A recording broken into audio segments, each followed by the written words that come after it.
Praise the lord. మన ప్రభు అయిన యేసుక్రీస్తు పరిశుద్ధ నామంలో దేవుని ప్రియులైన మీ అందరికీ వందనాలు తెలియజేస్తూ ఉన్నాను. ప్రియులారా, బాగున్నారా? అందరూ ప్రభువులో ఆనందంగా ఉన్నారా? మీ కుటుంబాలతో కూడా రక్షణ ఆనందాన్ని అనుభవిస్తున్నారా? రండి, ఈ సమయమందు మనం అపోస్తలుల కార్యాల గ్రంథము 4వ అధ్యాయాన్ని ధ్యానం చేసుకుందాము. అపోస్తలుల కార్యాల గ్రంథం 4వ అధ్యాయం.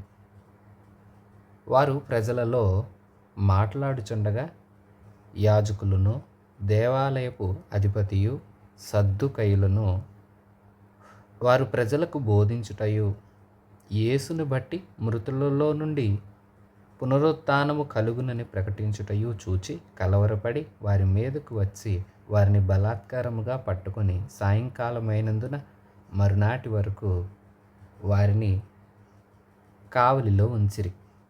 వాక్యము వినిన వారిలో అనేకులు నమ్మిరి. వారిలో పురుషుల సంఖ్య ఇంచుమించు 5,000 మంది ఆయను. మరునాడు వారు వారి అధికారులను, పెద్దలను, శాస్త్రులను యెరూషలేములో కూడుకొనిరి. ప్రధాన యాజకుడైన అన్నయు, కయపయు, యోహానును, అలెగ్జంద్రును, ప్రధాన యాజకుని బంధువులందరూ వారితో కూడా ఉండిరి.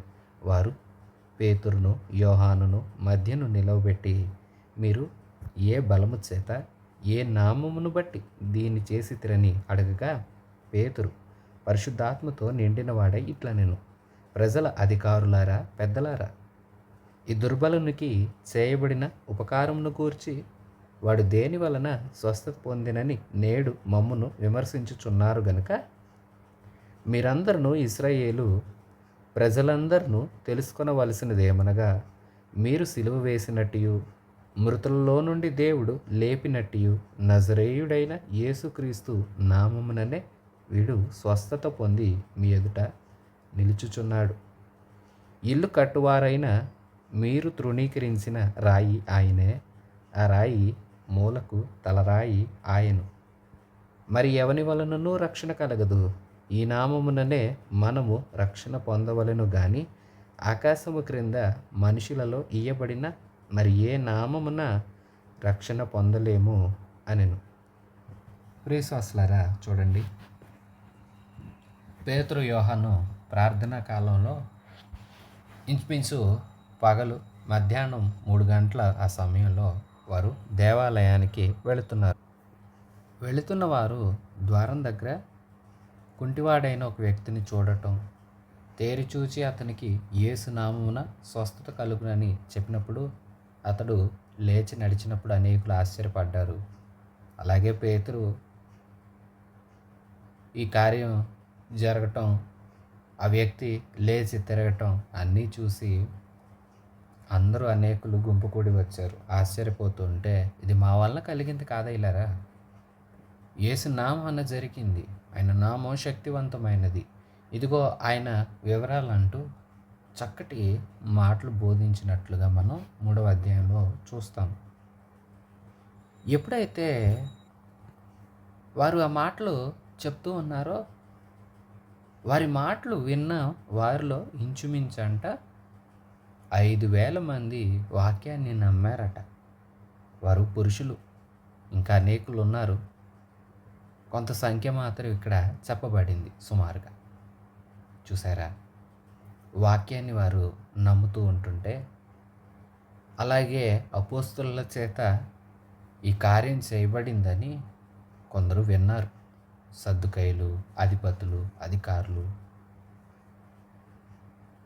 అలాగే విని ఏం చేస్తూ ఉన్నారు అని ఆలోచన చేస్తే, మనం చూస్తే వారు విన్నారట. విని, అమ్మో, ఈ నామాన్ని బట్టి వీరు ఇంకనూ ప్రకటిస్తున్నారు, యేసు నామం వలననే పునరుత్థానం కలుగుతుంది, యేసే పునరుత్థానాన్ని ఇస్తాడని చెప్తున్నారు అంటూ వీరి మీదకు వచ్చి బలాత్కారంగా పట్టుకొని వెళ్ళిపోయారంట. బలవంతాన పట్టుకొని పేతురుని, యోహాన్ని నిర్బంధంలో ఉంచారు. సాయంకాలం అయిపోయింది కాబట్టి మరుసటి రోజు వారిని సభలో ఉంచి వారి మీద తీసుకోవాల్సిన చర్యలు చేయాలని వారు ఆలోచించి వారిని రాత్రి నిర్బంధంలో ఉంచారు. మరుసటి రోజు అయింది. ఇక వారిని సభ ఎదుటకు హాజరుపరిచారు. సభలో ప్రముఖులు అనేకులుగా హాజరయ్యారు. అందరూ హాజరయ్యి వారు అడుగుతున్నారు, ఏం జరుగుతుంది? ఏ శక్తి చేత, ఏ బలం చేత, ఏ నామాన్ని బట్టి మీరు ఇవి చేస్తున్నారు అంటుంటే, అయ్యా, ఏ నామం అంటారా? ఈ దుర్బలునికి ఏ శక్తి వలన ఇది జరిగిందంటారా? యేసు నామమే. ఆ నామం వలననే స్వస్థత అయ్యా. ఆ నామం తప్ప భూమి మీద ఇయ్యబడిన మనుషుల్లో ఏ నామానికి అంత శక్తి లేదు. మనం ఆ నామము వలననే రక్షణ పొందగలుగుతాము. ఆ నామం తప్ప వేరొకటి లేదయ్యా. ఇది మా వల్ల కలిగింది కాదు. సాక్షాత్తు మేము ప్రకటించుచున్న నజరేయుడైన యేసుక్రీస్తు నామమే ఈ వ్యక్తికి స్వస్థత ప్రకటించింది. ఆ నామమే మనకు రక్షణ ఇస్తుంది. మనందరం ఆయన నామాన్ని విశ్వసించాలి, రక్షణ పొందాలి. ఆయన తప్ప వేరొక మార్గం లేదు. ఆయన అందే రక్షణ, ఆ నామం అందే స్వస్థత. మరి ఎవరికి అధికారం లేదు, ఏ నామానికి ఆ శక్తి లేదు, ఏ మనిషికి ఆధిపత్యం లేదు. కేవలము నజరేయుడైన యేసుక్రీస్తు నామముననే ఇది జరుగుతుంది. మరి ఎవరి వల్ల రక్షణ కలగదు అని స్పష్టంగా వారి మాటలు సభ ఎదుట, సభలో ఉన్న ప్రఖ్యాతి గావించిన వారి ఎదుట పేతురు యోహాను నిలిచి ఉన్నప్పుడు వారు అడిగిన ప్రశ్నకు పేతురుడు ఆత్మచేత నింపబడిన వాడై ఈ సమాధానాన్ని చెప్పాడు. వారు పేతురు యోహానుల ధైర్యము చూచినప్పుడు వారు విద్య లేని పామరులని గ్రహించి ఆశ్చర్యపడి వారు యేసుతో కూడా ఉండిన వారని గుర్తెరిగిరి. చూసారా విశ్వాసులారా, ఎప్పుడైతే అతని ఆత్మచేత నింపబడిన వాడై పేతురు ఈ మాటలు ప్రకటిస్తూ ఉన్నాడో, బోధిస్తూ ఉన్నాడో, అప్పుడు వాళ్ళు ఆశ్చర్యపోయారు. అరే బాబు, ఇతనికి చదువు లేదు కదా, వీరు విద్య లేని వారు కదా, కానీ ఎంత బాగా మాట్లాడుతున్నారు అంటూ ఆశ్చర్యపోయి వాళ్ళు ఒక విషయాన్ని జ్ఞాపకం చేసుకున్నారు, స్పష్టంగా తెలుసుకున్నారు. ఇది వీరి శక్తి కాదు, వీరు యేసుతో కూడా ఉన్నవారు. అందుకే వీరు ఆయనలాగా మాట్లాడుతున్నారు, చక్కగా మాట్లాడగలుగుతున్నారు, స్పష్టంగా చెప్పగలుగుతున్నారని ఆశ్చర్యపోయారు. స్వస్థత పొందిన ఆ మనుషుడు వారితో కూడా నిలిచి ఉండట చూచి ఏమీయూ ఎదురు చెప్పలేకపోయారు. అప్పుడు సభ వెలుపలకు పొండని వారికి ఆజ్ఞాపించి తమలో తాము ఆలోచన చేసి, ఈ మనుషులను మనమేమి చేయుదుము? వారి చేత ప్రసిద్ధమైన సూచక క్రియ చేయబడి ఉన్నది. యెరూషలేములో కాపురం ఉన్న వారికి అందరికీ స్పష్టమే. అది జరగలేదని చెప్పజాలము. అయినను ఇది ప్రజలలో ఇంకా వ్యాపించకుండుటకై ఇక మీదట ఈ నామమును బట్టి ఏ మనుష్యునితోనైనాను మాట్లాడకూడదని మనం వారిని బెదురు పెట్టవలెనని చెప్పుకొనిరి. ఇప్పుడు వారు ఆలోచన చేస్తున్నారు.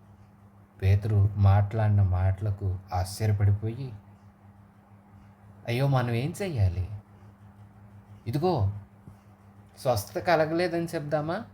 ఆ సూచక క్రియ ఎవరి ద్వారా, ఎవరిలో అయితే జరిగిందో, ఏ వ్యక్తి అయితే స్వస్థత పొందుకున్నాడో, ఏ వ్యక్తి అయితే మేలుకు సాక్షిగా ఉన్నాడో ఆ వ్యక్తి మన ఎదుటే ఉన్నాడు. ఏం కాదని అందామా? ప్రజలలో కూడా ఇది ప్రసిద్ధమైపోయింది, అందరికీ తెలియవచ్చేసింది. యెరూషలేములో కాపురం ఉన్న వారందరికీ ఈ సంగతి వ్యాపిస్తూనే ఉంది. మరేం చేద్దాం అంటూ వారిలో వారట ఆలోచన చేస్తున్నారట. ఇది ఇంకా ప్రజల్లో వ్యాపించకూడదు, అందుకే మనము ఒక మాట చెప్దామని వారు చెప్తూ ఉన్నారు. ఇక మీదట ఈ నామమును బట్టి ఏ మనుష్యులతోనైనా మీరు మాట్లాడకూడదు అని బెదిరిద్దామని నిర్ణయించుకున్నారండి. అప్పుడు వారిని పిలిపించి, మీరు యేసు నామమును బట్టి ఎంత మాత్రమును మాట్లాడకూడదు, బోధింపకూడదని వారికి ఆజ్ఞాపించారు. అప్పుడు చెప్తున్నారు స్పష్టంగా, ఇదిగో, ఈ యేసు నామాన్ని బట్టి ఇప్పుడైతే చేశారు కదా, ఇంకా చాలు, ఇక్కడ ఆపేయండి. ఈ నామాన్ని బట్టి మీరు అసలు ఏ మనుషునితో మాట్లాడకూడదు, ఈ నామం పేరట ఏది బోధించకూడదు, ఈ నామం పేరట ఎవరికి ఏ కార్యాలు మీరు చేయటానికి వీల్లేదు, అసలు ఎంత మాత్రం ఈ పేరే మీరు ఎత్తొద్దు అన్నింట వారిని ఆజ్ఞాపిస్తున్నారట. అందుకు పేతురు యోహాను వారిని చూచి, దేవుని మాట వినుట కంటే మీ మాట వినుట దేవుని దృష్టికి న్యాయమా? మీరే చెప్పండి. మేము కన్నవాటిని విన్నవాటిని చెప్పక ఉండలేమని వారికి ఉత్తరం ఇచ్చారు. అప్పుడు పేతురు యోహాను వారు ఎదుటున్నారు కదా, వారి మాటలు మాట్లాడుతున్నారు. అయ్యలారా ఏంటి ఎట్లా అంటారు? నామం పేరట మేము ప్రవచించవద్దా, మాట్లాడొద్దా, ప్రకటించవద్దా? మీరేంటి ఇలాగ అంటున్నారు? అయితే మీరే ఒక మాట చెప్పండి. మేము దేవుని మాట వినాలా, మీ మాట వినాలా? ఏది న్యాయమయ్యా? ఒక మనిషి దేవుని మాట వినటం న్యాయమా, మనిషి మాట వినటం న్యాయమా? దేవుడు కదా మనిషిని సృష్టించిన వాడు. మీరే ఆలోచన చేసి చెప్పండి అయ్యా. మేమైతే కన్న వాటిని విన్న వాటిని చెప్పకుండలేము. మమ్మల్ని అయితే మీరు అలాగ అనొద్దయ్యా. మేము ఏమి చూసామో ఏమి విన్నామో అవి మేము ఖచ్చితంగా చెప్తామో అని వారు ఆ మాటలు చెప్తున్నారండి.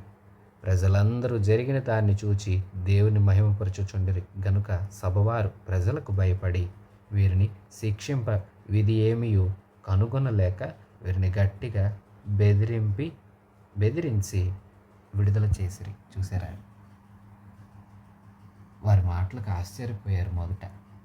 ఆ తర్వాత వారిని భయపెట్టి పనిచేద్దాం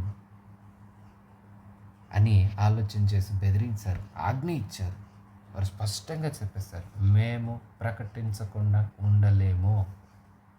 ఈ నామం పేరట మేము కన్నవాటిని విన్నవాటిని చెప్పకుండలేము అనగానే ప్రజలు ఆ విషయాన్ని చూస్తూ గమనిస్తూ ఉన్న వారిలో అనేకులు దేవుని మహింపరుస్తూ ఉంటే ఈ సభ వారందరూ ప్రజలకు భయపడిపోయారమ్మో, వీళ్ళని మనం ఏమన్నా ఏమి చేసినా ప్రజలతో మనకే వ్యతిరేకత వచ్చేస్తుంది కాబట్టి మనం ఏమి చేయలేం.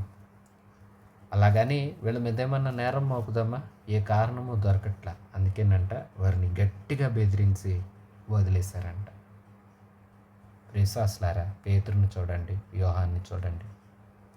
వారు ఎంత బలంగా ప్రభు కోసం నిలబడి సాక్ష్యం ఇస్తున్నారో. ప్రత్యేకించి పేతురు గతాన్ని ఒకసారి జ్ఞాపకం చేసుకోనండి. ఇదే పేతురు కదా యేసుక్రీస్తు ప్రభువుని ఎరగనని 3 సార్లు స్పష్టంగా అబద్ధం ఆడాడు. నేను ఎరుగనయ్యా, ఆయన ఎవరో నాకు తెలియదు, కావాలంటే వినండి నా మీద ఒట్టు అంటూ ఒట్టు పెట్టుకుంటానికి తాను శపించుకోవటానికి మొదలుపెట్టి ముమ్మారు కోడి కుయ్యప్ప మునిపే అబద్ధమాడినట్లుగా మనం చూస్తాం కదా. అలాంటి పేతురు ఎప్పుడైతే దేవుని ఆత్మచేత వాగ్దానం చేయబడిన పరిశుద్ధ ఆత్మచేత నింపబడ్డాడో ఇప్పుడు అదే పేతురు చెప్తున్నాడు, ఆనాడు ఎరగను, నాకు ఆయన తెలియదు అన్నాడు. ఈనాడు ఆయనను గురించి చెప్పకుండా నేను ఉండలేను. విశ్వాసులారా, మన సంగతి ఏంటి? ప్రభువుని గురించి ప్రకటిస్తున్నామా? ధైర్యం కలిగి ఇతరులకు యేసయ్యను గురించి చెప్పుచున్నామా? చాలామంది క్రైస్తవులు ప్రభు అయిన క్రీస్తుని గురించి పరిచయం చేయడానికి, ఇతరుల వద్ద సాక్ష్యం ఇవ్వటానికి చాలా భయపడిపోతూ ఉంటారు, ఇష్టపడరు. విశ్వాసులారా, మనం కన్న వాటిని విన్న వాటిని ప్రభువుని గురించి చెప్పాలి. ప్రభువులో ఏం విన్నామో, ప్రభు దగ్గర ఏం చూసామో, ప్రభువులో ఏ ఆనందాన్ని పొందుకున్నామో, ఎట్టి రక్షణ ఆనందాన్ని మనం అనుభవిస్తూ ఉన్నామో దాని గురించి స్పష్టంగా ఇతరులకు బోధించవలసిన వారముగా, సాక్ష్యం ఇవ్వవలసిన వారముగా మనం ఉన్నాం. మన బాధ్యత. మీరు సాక్ష్యం ఇస్తున్నారా? పేతురు నాకు ఆయన అంటేనే తెలియదన్న వ్యక్తి ఈవేళ ఆయన గురించి నేను చెప్పకుండా ఉండలేను. నీ మాట వినటం గొప్పతనమా, దేవుని మాట వినటం గొప్పతనమా? ఏది న్యాయం? నువ్వే చెప్తాయా? నేను దేవుని మాట కదా వినాలి. అయితే అలాగైతే చెప్తా విను, నా దేవుడు నాతో చెప్పాడు. ఎందుకంటే మీరు సమస్త జనులకు స్వార్థ చెప్పండి అన్నాడు. ఇప్పుడు నేను చెప్పాలి. నాకు ఆయన ఆజ్ఞాపించండి, నేను ఆయన ఆజ్ఞ పాటిస్తాను. ఆయన చెప్పకుండా ఉండలేను. తీర్మానం తీసుకున్నాడు. స్పష్టంగా ప్రభుకి సంపూర్ణంగా విధేయుడైపోయాడు.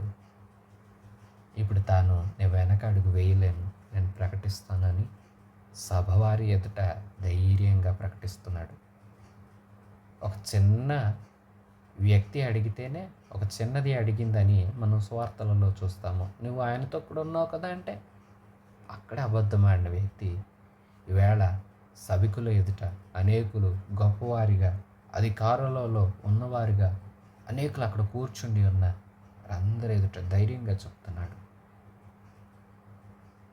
ఈవేళ మనం కూడా ప్రభువుని గురించి ఇలాగ ధైర్యంగా ప్రకటిస్తూ ఉన్నామా? ఒకసారి ఆలోచన చేసుకుందామా?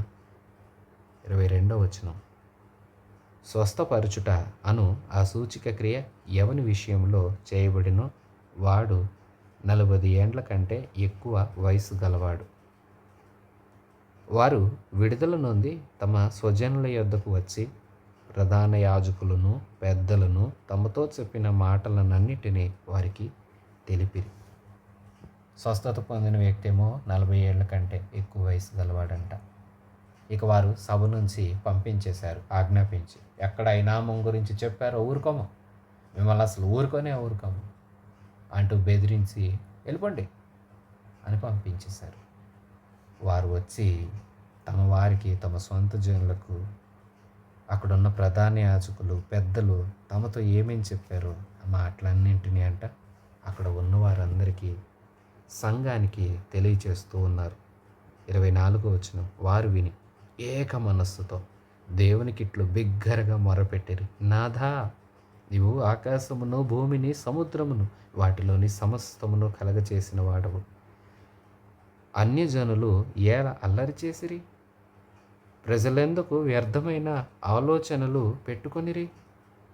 ప్రభువు మీదను ఆయన క్రీస్తు మీదను భూరాజులు లేచిరి, అధికారులు ఏకముగా కూడుకొనిరి అని నీవు పరిశుద్ధ ఆత్మ ద్వారా మా తండ్రియు నీ సేవకుడైన దావీదు నోట పలికించితివి. ఏవి జరగవలెనని నీ హస్తము నీ సంకల్పమును ముందు నిర్ణయించెనో వాటినన్నిటినీ చేయుటకై నీవు అభిషేకించిన నీ పరిశుద్ధ సేవకుడైన యేసునకు విరోధముగా హెరోదును పొంతి పిలాతును అన్యజనుల్లోనూ ఇశ్రాయేలు ప్రజలలోనూ ఈ పట్టణమందు నిజముగా కూడుకొనిరి. ప్రభువా, ఈ సమయమందు వారి బెదిరింపులను చూచి రోగులను స్వస్థపరచుటకును నీ పరిశుద్ధ సేవకుడైన యేసు నామము ద్వారా సూచక క్రియలను మహత్ కార్యములను చేయుటకు నీ చెయ్యి చాచి ఉండగా నీ దాసులు బహుధైర్యముగా నీ వాక్యము బోధించున్నట్లు అనుగ్రహించుము. విశ్వాసులారా, అప్పుడు సంఘముతో వారి మాటలు తెలియచేశారు. ఇంకో మేము అలా వెళ్ళాము, వాళ్ళు మమ్మల్ని అలా బలాత్కారంగా పట్టుకున్నారు, రాత్రి నిర్బంధంలో ఉంచారు, ఉదయాన్న సభను సమకూర్చారు, ఆ సభలో మాకు విరోధంగా ఇదిగో ఇలాంటి మాటలు మాట్లాడితే ఎలా చేస్తున్నారంటే మేము యేసునామాన్ని చేస్తున్నామని చెప్పాము. అప్పుడు వారు మమ్మల్ని ఆ నామాన్ని అసలు మీరు ప్రకటించకూడదని ఆజ్ఞాపిస్తే మేము వారితో ఈ మాట చెప్పాం. మేము ఆ నామాన్ని ప్రకటించకుండా ఉండలేమని చెప్పాము. చెప్తే వారు ఆ నామాన్ని మీరు ప్రకటించడానికి వీల్లేదని మరీ గట్టిగా మమ్మల్ని బెదిరించి పంపించేశారు అని సంఘం ఎదుట వాళ్ళు వచ్చి ఈ మాటలు చెప్తుంటే వాళ్ళు ప్రార్థన చేస్తున్నారు. ఏక మనస్సుతో దేవునికి బిగ్గరగా మొరపెడుతున్నారు. నాథా, భూమిని ఆకాశాన్ని సముద్రాన్ని దానిలోని సమస్తమును చేసినవాడా, సృష్టికర్త, ఇదిగోనైనా నీవు నీ సేవకుడైన దావీదు ద్వారా ముందుగా పలికించిన మాటలు నెరవేర్పులోకి వచ్చాయి. జనులు నీకు వ్యతిరేకంగా కూడుకున్నారు, వ్యర్థమైన ఆలోచనలు చేస్తున్నారు. ఇదిగో నీవు అభిషేకించిన క్రీస్తునకు వ్యతిరేకంగా వారు పన్నాగాలు పన్నటానికి భూరాజులు అధికారులు ఏకమైపోయారు. పిలాతు, హెరోదు, కైసరు అనువారు ఏకమైపోయారు. నాయన, ఇప్పుడు ఈ కఠిన సమయమందు నీ పని బలముగా జరుగునట్లుగా నీ దాసులైన సేవకులు బహుధైర్యముగా నీ వాక్కును ప్రకటించినట్లుగా నీవు కృప చూపించు, సహాయం చేయి, అనుగ్రహించు, దారులు తెరువు, మార్గాలు సరళం చేయి. నీ సేవకులు బోధించాలి, బహుబలముగా బోధించాలి, అందుకోసం శక్తినివ్వంటూ ప్రార్థన చేస్తున్నారు. విశ్వాసులారా, వింటున్నారా? వారి ప్రార్థన ఎంత బలమైనదో చూడండి. వారు ప్రభు శ్రమలన్నీ పోవాలి, కష్టాలన్నీ పోవాలి, ఇరుకులన్నీ పోవాలి అనకుండా ప్రతి పరిస్థితిలోనూ నీ సేవకులు ధైర్యముగా నిలబడి ప్రకటించున్నట్లుగా శక్తిని అనుగ్రహించు అంటూ ప్రార్థన చేస్తున్నారు. ప్రియ విశ్వాసులారా, వింటున్నారా? మీరు కూడా సేవకుల కోసం ప్రార్థన చేస్తున్నారా? ఏ పరిస్థితి అయినా సేవకులు నిలబడి దేవుని వర్తమానాలను బలముగా బోధించాలని, వ్యర్థమైన మాటలు కాక అర్థవంతమైన దైవ లేఖనాలు చక్కగా వివరించి ప్రజలకు పంచిపెట్టినట్లుగా సేవకులైన వారి కోసం బలమైన ప్రార్థన మీరు చేస్తూ ఉన్నారా? ప్రియశ్వాసులారా, అనేకమైన దాడులని, రకరకాల పరిస్థితులు ఉంటున్నాయని మన చుట్టూ ఉన్న సమాజంలో క్రైస్తవుని మీద ఎంత వ్యతిరేకత ఉన్నదో, సేవకులు కొన్ని కొన్ని ప్రాంతాలకు వెళుతుంటే ఎలాంటి అవమానాలకు సేవకుల్ని గురి చేస్తున్నారో అనేకమైన వార్తలను మీరు వింటూ ఉన్నారు కదా. అలాంటివన్నీ వింటున్న మీరు మరి సేవకులైన వారు బహుబలంగా, ధైర్యంగా దేవుని వాక్యం ప్రకటించాలి. వారికి ప్రతి ఆటంకంలోనూ నీ సహాయం కలగాలి. ఆశ్చర్యకరమైన నీ హస్తము చాపి నువ్వు కార్యాలు జరిగించు. వారికి బోధించే శక్తిని వారి ద్వారా గొప్ప గొప్ప కార్యాలు సమాజంలో జరిగించి నీ నామాన్ని మహింపరచుకో తండ్రి. నీవే కదా సృష్టికర్తవు అని. ప్రియశ్వాసి, నీవు సేవకుల కోసం ప్రార్థన చేస్తున్నావా? సేవకుల కోసం బలముగా ప్రార్థించండి.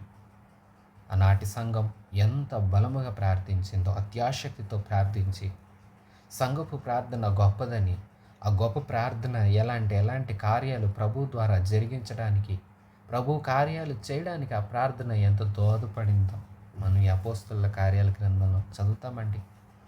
మరి వింటున్న విశ్వాసులారా, సేవకుల కొరకు ప్రార్థన చేయండి. మానక ప్రార్థన చేయండి. వారి ప్రయాణాల కొరకు, కృపాక్షేమాల కొరకు, ఆరోగ్యం కోసం, వారి కోసం మీరు ప్రార్థన చేయండి. ఇదిగో ఈ సంఘం ప్రార్థిస్తూ ఉన్నారు. అయా నాదా, సత్యస్వరూపి, గొప్ప దేవా, భూమి ఆకాశాలను సృజించిన సృష్టికర్త, రాజులు లేచిన, అధికారులు లేచిన వారందరి ఎదుట బలముగా, ధైర్యముగా నీ వాక్కును నీ సేవకులు ప్రకటించినట్లు నీ దాసులకు నీవు కృపను అనుగ్రహించు, బోధించినట్లు అనుగ్రహించు, సహాయం చెయ్యి అంటూ ప్రార్థన చేస్తున్నారు కదా. అప్పుడంట వారు ప్రార్థన చేయగానే వారి కూడి ఉన్న చోటు కంపించెను. అప్పుడు వారందరూ పరిశుద్ధాత్మతో నిండిన వారై దేవుని వాక్యమును ధైర్యముగా బోధించిరి. వారు ప్రార్థన చేస్తూ ఉంటే ఆ చోటు కంపించింది, భూకంపం కలిగింది. చూడండి, ప్రభు శిలువలో ఉన్నప్పుడు భూకంపం కలిగింది. ప్రభు పునరుత్థానుడైనప్పుడు భూకంపం కలిగింది. అలాగే సేవకులు చెరసాలలో ఉండి ప్రార్థించినప్పుడు భూకంపం కలిగింది. ఇక్కడ కూడా వీరు కూడి ఉన్న చోట ప్రార్థించినప్పుడు భూకంపం కలిగింది. ఈ భూకంపానికి సాదృశ్యం వారి మొర వినబడింది. దేవుడు వారి మొరకు తగినట్లుగా కార్యం చేయబోతున్నాడని స్పష్టం చేయటమే. వారందరూ ఆత్మతో నింపబడ్డారండి. నిండిన వారి దేవుని వాక్యాన్ని బోధకులేమో ధైర్యంగా బోధిస్తూ ఉంటుంటే విశ్వసించిన వారందరూ ఏక హృదయముతోనూ ఏకాత్మ గలవారై ఉండిరి. ఎవడునూ తనకు కలిగిన వాటిలో ఏదియు తనదని అనుకొనలేదు. వారికి కలిగినదంతయు వారికి సమిష్టిగా ఉండెను. ఆత్మ కుమ్మరింపు వారిలో జరిగించిన కార్యం వారందరి హృదయాలలో సహోదర ప్రేమ నింపబడింది. విశ్వాసులారా, ఎంతటి సహోదర ప్రేమ అంటే వారిలో ఎవరికి ఏది ఉందో అది నాది అనుకోలేదు, స్వార్థం చూపించలేదు. అక్కర్లో ఉన్నవారికి దాన్ని ధారాళంగా ఉండునట్లుగా వారు ఎంచుకున్నారు. ఒకరిది ఒకరు పంచుకున్నారు. అందరూ మనవే అన్నీ అనుకున్నారు. ఇది నాది, అది నీది అనుకొనలేదు. సమిష్టిగా వారు ఉన్నారంట. ఏక హృదయం గలవారై ఉన్నారంట. ఏక ఆత్మ గలవారై ఉన్నారంట. ఐక్యత కలిగి ఉన్నారంట. ఆదిమ సంఘంలో మనం చెప్పుకునే గొప్ప లక్షణాలలో ఇది కూడా ఒకటండి. ఈ సంఘపు కొన్న గొప్ప లక్షణాలు చూస్తే ఒకటి బలమైన ప్రార్థన, అలాగే వాక్య ధ్యానం, సేవకుల పట్ల శ్రద్ధ, సేవకుల కోసం ప్రార్థించేవారు, అలాగే ఏకహృదయం కలిగి, ఏకాత్మ కలిగి, మంచి మనస్సాక్షితో ఉండేవారు. స్వార్థానికి చోటు ఇచ్చేవారు కాదు. ఈవేళ సంఘాల్లో చూడండి, నేనంటే నేను గొప్ప, నాదంటే నాది, నాకంటే నాకు ఎక్కువ భాగం కావాలి, నీకు కాదు అన్నట్లుగా ఎవరికి వారే పోటీ పడుతున్న మనస్తత్వం కదా. కానీ ఈ ఆది సంఘంలో చూడండి, ఆ సంఘయుగ ఆరంభంలో ఆవిర్భవించిన సంఘపు విలువలు చూడండి. ఏక మనస్సట, మంచి మనస్సుతో, ఏక హృదయంతో అందరూ సమిష్టిగా వారు కలిగిన వాటిని అన్నింటినీ ఉంచుకున్నారు. ఎందుకంటే వారిలో పనిచేసిన ఏక ఆత్మ, పరిశుద్ధ ఆత్మ వారిలో సహోదర ప్రేమను కుమ్మరించినప్పుడు ఎవరు స్వార్థానికి పోలేదు. ఎవరికి అవసరత ఉన్నదో వారి అవసరతలు, ఒకరి అవసరతలు ఒకరు పట్టించుకుంటూ, ఒకరి కోసం ఒకరు నిలబడుతూ, ఒకరి కోసం ఒకరు ప్రార్థన చేస్తూ బలంగా ఒకరికై ఒకరు అన్నట్లుగా నిలబడ్డారు. క్రీస్తు ప్రేమను వారు క్రియల్లో కనపరుస్తూ ఉన్నారు. ప్రభు చెప్తారు, నిన్ను వలె నీ పొరుగు వారిని ప్రేమించు. నిన్ను నీవు ఎంత ఇష్టపడతావో, నీ శరీరాన్ని లేదా నిన్ను నీవు ఎంతగా గౌరవించుకుంటావో, ఎదుటి వారిని కూడా అంతగా గౌరవించు, అంతగా ప్రేమించు. మరో చోట చెప్తారు, నేను ప్రేమించినట్లుగా మీరు ఇతరులను ప్రేమించండి. ప్రభు ప్రేమ ఎంత గొప్పది! స్వార్థం లేని ప్రేమ కదా, బదులు ఆశించని ప్రేమ కదా, గొప్ప ప్రేమ కదా. అలాంటి ప్రేమ మనం కూడా ఒకరి పట్ల ఒకరు కలిగి ఉండాలని కోరుకోవాలి. ఇదిగో ఆనాటి సంఘంలో ఇది సాధ్యమైంది. నేడైతే అక్రమము విస్తరించుట చేత అనేకులలో ప్రేమ చల్లారిపోతుంది అన్నట్లుగా ఈవేళ విస్తరిస్తున్న అక్రమ కార్యక్రమాలను బట్టి ప్రేమ కనుమరుగైపోతుంది. సంఘంలో ఏక హృదయం ఉండట్లేదు. ఏక మనస్సుతో అందరూ కలిగి ప్రభువుని సేవించే అనుభవాలు తగ్గిపోతూ ఉన్నాయి. గొప్పలకు పోతూ ఉన్నారు, మెప్పులు ఆశిస్తూ ఉన్నారు. విశ్వాసులారా, మీరు ఎలాగున్నారు? ఈ సంఘాన్ని చూడండి. ఈ సంఘం బోధిస్తున్న విలువలు నేర్చుకోనండి. ఎవడు తనకు కలిగిన వాటిలో ఏది తనది అనుకోలేదు, ఇది నాది అది నీది అనుకోలేదు. వారికి కలిగినదంతయు వారికి సమిష్టిగా ఉండెను. ఇదియుగాక అపోస్తులు బహు బలముగా ప్రభు అయిన యేసు పునరుత్థానమును గూర్చి సాక్ష్యమిచ్చిరి. దైవకృప అందరి యందు అధికముగా ఉండెను. ఇదే కాదంట, అపోస్తులు ఆనాటి నుండి వాళ్ళ ప్రార్థనలను బట్టి, వాళ్ళు చేయుచున్న బలమైన ప్రార్థనలు బట్టి, సంఘం అందిస్తున్న ప్రోత్సాహాన్ని బట్టి బహుబలముగా ధైర్యముగా యేసు పునరుత్థానాన్ని గురించి సాక్ష్యమిస్తూ ఉన్నారు. దైవకృప అందరి యందు అధికముగా ఉన్నది. పునరుత్థానానికి సాక్షిగా నిలవాలి. క్రీస్తు లేచాడు, ఆయన సజీవుడు, సర్వశక్తివంతుడు. ఆయన లేచినట్లుగానే తను విశ్వసించిన వారందరినీ ఆయన యందు భయభక్తులు కలిగి పరిశుద్ధులుగా జీవించి ఎవరైతే తమ జీవితాలను మలినం అంటించుకోకుండా కాపాడుకుంటారో ప్రభులోనికి వచ్చి వారి పాపాలను విడిచిపెట్టి బాప్తిస్మం పొంది పరిశుద్ధాత్మ నింపుదల చేత దినదినాభివృద్ధి చెందుతూ క్రీస్తుకు కలిగినంత అధికమైన మహిమలోనికి ఎవరైతే ఎదుగుచూ ఉంటారో, పరిశుద్ధత నుండి అధికమైన పరిశుద్ధతలోనికి ఎవరైతే ఎదుగుచూ ఉంటారో, అట్టివారు ఆయన ఎలాగూ లేచాడో అలాగే వారు కూడా లేపబడి ప్రభుతో కూడా యుగయుగాలు నివసించినట్లు ఆయన రాజ్యానికి వెళతారు అని పునరుత్థానాన్ని గురించి సాక్ష్యం ఇవ్వాలి. సాక్ష్యమనిన కనిన వినిన సంగతులను తెలుపుటయే సాక్ష్యం. అంటే నీవు విన్న వాటిని, చూచిన వాటిని దేవుని పేరట సాక్ష్యం ఇవ్వాలి. అందుకు ప్రభువు నిన్ను రక్షించాడు అనుచు ప్రతి స్థలమందు నిలిచిన చోట నీవు దేవునికి సాక్షిగా నిలువు. ప్రియవిశ్వాసి, యేసు మరణించిన మరణం మన కోసం, ఆయన శ్రమ అనుభవం అంతా మన కోసం, ఆయన పునరుత్థానుడైంది కూడా మన కోసమే. ఆయన సజీవుడైనట్లు ఆయన యందు విశ్వసించిన వారు కూడా సజీవులై నిత్యము ఆయనతో కూడా ఉంటారు. ప్రియవిశ్వాసి, నీవు ఆయన పునరుత్థానాన్ని గురించి, ఆయన గురించి సాక్ష్యం ఇస్తున్నావా? నీ సొంత మాటలతో నిన్ను గురించి ఘనపరుచుకునే సాక్ష్యాలు సంఘంలో చెప్పకండి. కొందరు ఉంటారు, వారిని వారి కుటుంబాన్ని ఘనపరుచుకుంటారు. కాదండి, ప్రభువు త్యాగం, ప్రభు ఇచ్చు రక్షణ, ప్రభు పునరుత్థానం, ప్రభు చూపుతున్న ప్రేమను గురించి సాక్ష్యమిచ్చు వారముగా మనం ఉండాలి. 34వ వచనం, భూములనైనను ఇండ్లనైనను కలిగిన వారందరూ వాటిని అమ్మిన వాటి వెల తెచ్చి అపోస్తుల పాదముల యొద్ద పెట్టుచూ వచ్చిరి. చూసారా, ఆ వాక్యం వింటున్న వారు ప్రభువులో ఎదగని ఆశించి ప్రభు కోసం మనం ప్రభులో ఉండాలి. ఈ అల్పమైన వాటిని విడిచిపెట్టాలి. దేవుడిచ్చే రాజ్యం ఎలాంటిది? ఆయన మన కోసం చేసిన ప్రాణత్యాగం ఎంత గొప్పదంటూ ఆయన్ని గౌరవించిన వారందరూ చర స్థిరాస్తులను అమ్ముతూ కలిగి ఉన్న వాటిని, భూములను, ఇండ్లను కూడా ఒక్కొక్కటి అమ్ముకుంటూ ఆ అమ్మిన వేల తెచ్చి అపోస్తుల పాదాల యొద్ద పెట్టుచూ వచ్చారంట.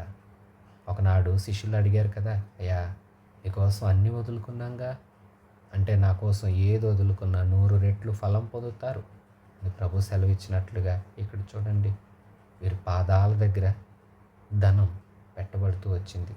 ఈవేళ ధనాన్ని అనేకులు ఆశిస్తున్నారు కనుక, ధనాన్ని తల మీద ఉంచుకుంటున్నారు కనుక ధనం తప్ప వారికి ఏం కనిపించట్లా. వీరు ధనాన్ని కాదు, తల మీద దేవుణ్ణి ఉంచుకున్నారు కనుక, దేవుణ్ణి ఊరేగించారు కనుక ధనం వీరి పాదాల దగ్గరకు వచ్చింది. విశ్వాసి, వింటున్నావా? నువ్వు ప్రభుని ఊరేగించు, నీకు కావలసినవన్నీ నీ దగ్గరకు వస్తాయి.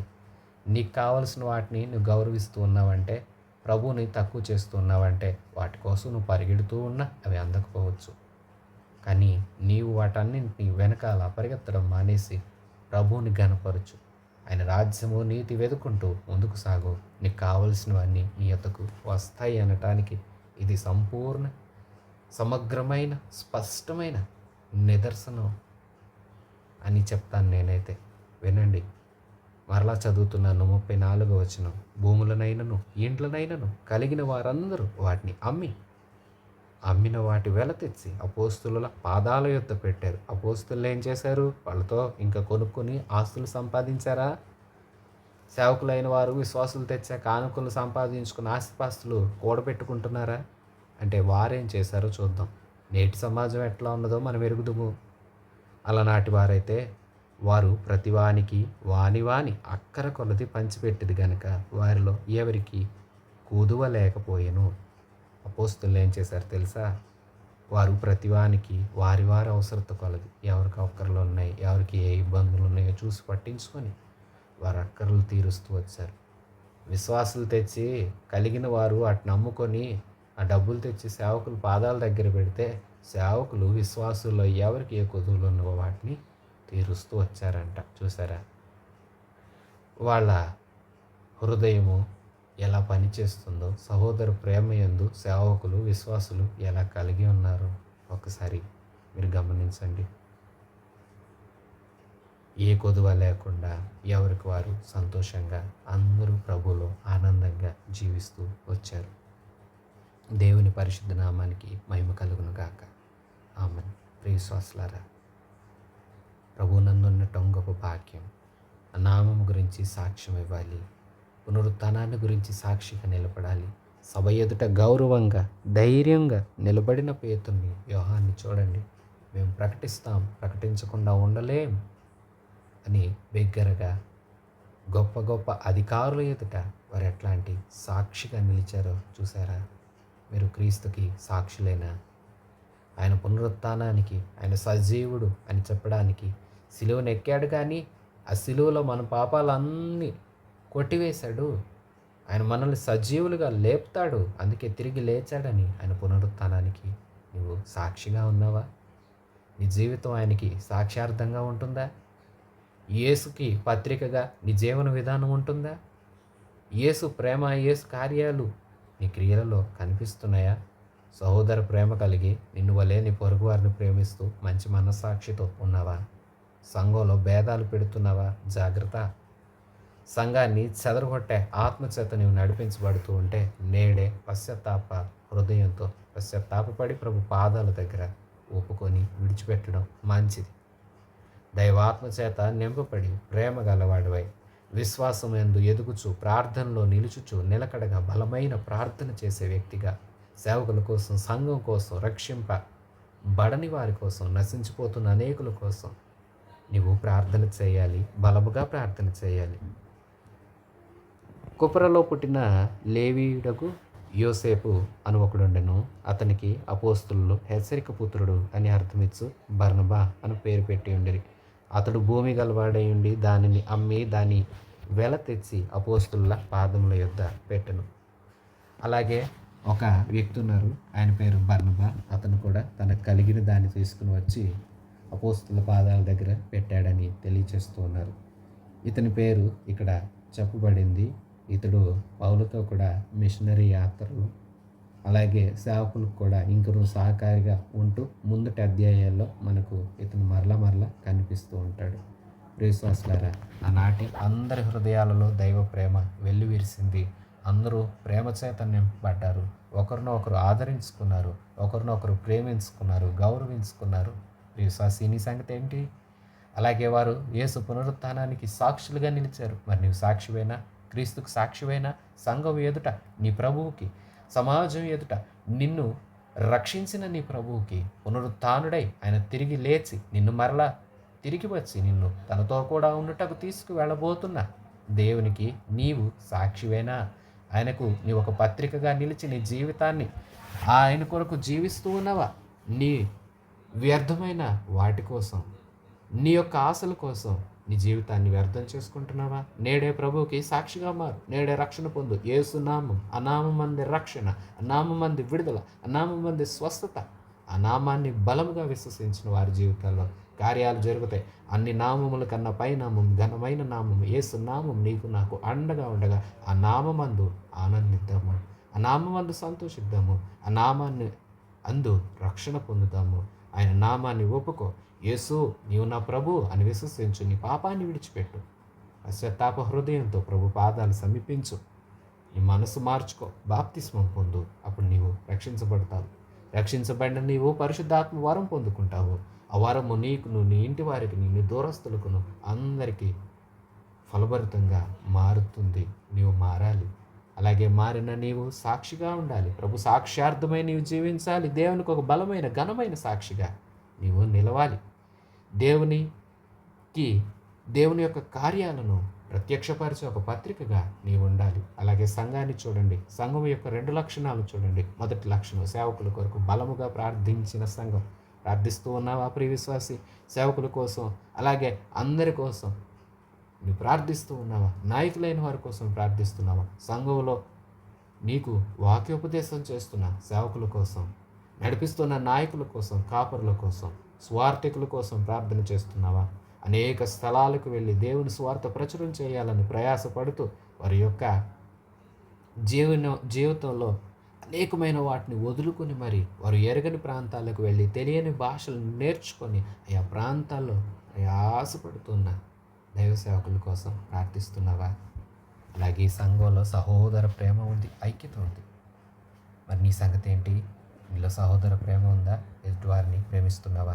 సంఘాన్ని ప్రేమిస్తున్నావా? ప్రేమ కలిగి ఉండాలి. ప్రార్థించే వారముగా ఉండాలి. యేసుక్రీస్తుకు సాక్షులుగా, పత్రికలుగా, కన్నవాటిని విన్నవాటిని ప్రచురపరిచే వారముగా ఉండాలి. యేసు బలమైన నామమందు విశ్వసించి ఆ నామమందు రక్షణ పొందుకొని యేసు నామాన్ని బట్టి ఆనందంతో ముందుకు సాగాలి. యేసు నామం గొప్ప నామం. ఆ నామాన్ని తండ్రి మనకు అనుగ్రహించారు. ఈ నామమున మనం స్వస్థత పొందగలుగుతాం, రక్షణ పొందగలుగుతాం, ఆదరణ పొందగలుగుతాం.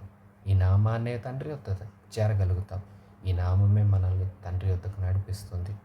విశ్వాసి, యేసు నామాన్ని నీ నోట ఉచ్చరించు. ప్రియ యేసు నీకు వందనాలు అంటూ యేసునకు విధేయుడివి కమ్ము. యేసు యందే ఆనందం ఉన్నది. యేసుకి సాక్షిగా నిలువు. యేసు పునరుత్థానానికి సాక్ష్యం ఇవ్వు. యేసు యొక్క సంఘములో నేడే చేరిన నీవు సంఘములో ఏకీభవించి బలమైన ప్రార్థనాపరుడుగా, అలాగే ఏక హృదయం, సహోదర ప్రేమ గల వ్యక్తిగా మారు. సంఘంలో చేర్చబడు.